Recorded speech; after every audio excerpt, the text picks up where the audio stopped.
Colombia now is going through a crucial year, a transition year. Politically, because we are approaching presidential elections and the peace process is on the table. And I think that despite many people and the polls showing certain pessimism regarding the outcome, the potential outcome of this peace process, I think they have come a long way.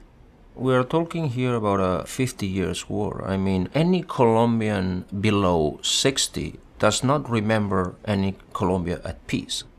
So the issues that are being discussed there are multidimensional. I mean, they affect every aspect of life. And there are, of course, political issues, economic issues, structural issues, plenty of them, particularly those touching land, ownership, etc. But there are many humanitarian issues as well, because the humanitarian consequences of wars are huge, are massive, and affect generations of people. There are over 70,000 disappeared. There are over 5 million displaced. It's the country after Afghanistan with more landmines or explosive devices in its territory. And getting a peace deal to put an end to a 50 years war, it's not something that you do in 5 days or in 5 months.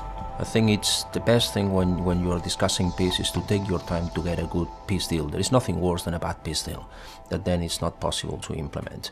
From our perspective, which is the perspective of someone who's around it and not inside the peace process itself, is that they are very committed to it, they are very serious, and me personally, I'm optimistic we're going to have a peace agreement.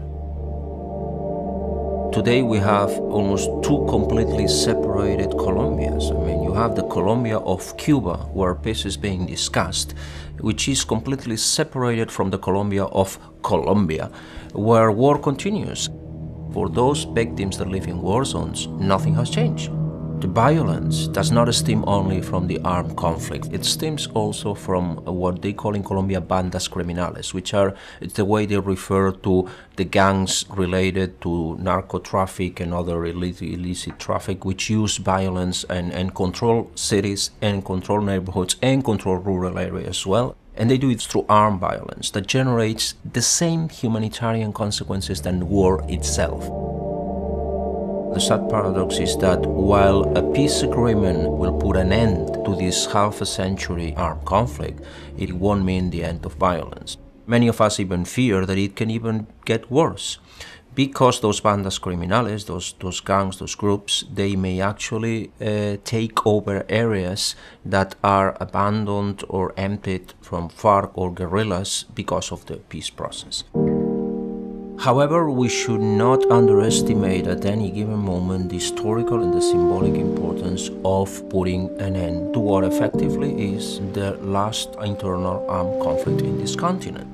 And that it's an historical event of huge proportions, and it needs a lot of courage from all sides to put an end to it. Even if it doesn't mean the end of violence, it's still a huge improvement.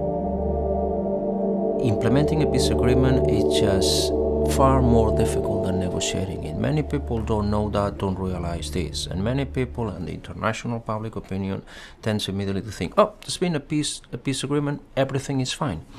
So really it's the beginning of the end once you sign. That the hard road starts then, when you have to start implementing everything you agreed, everything you promised, everything both sides or all sides committed to make this peace agreement work.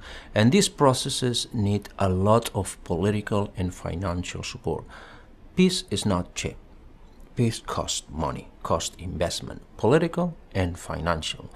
And I've seen many processes in my life where the international community is very committed to help the parties sit around the table, to host conferences, to host seminars, to host discussions, and then once it's signed, everybody's there for the photo, and then they run away. And the day after, the country is left alone to implement what they've been discussing, and it's precisely the moment where they should not be left alone.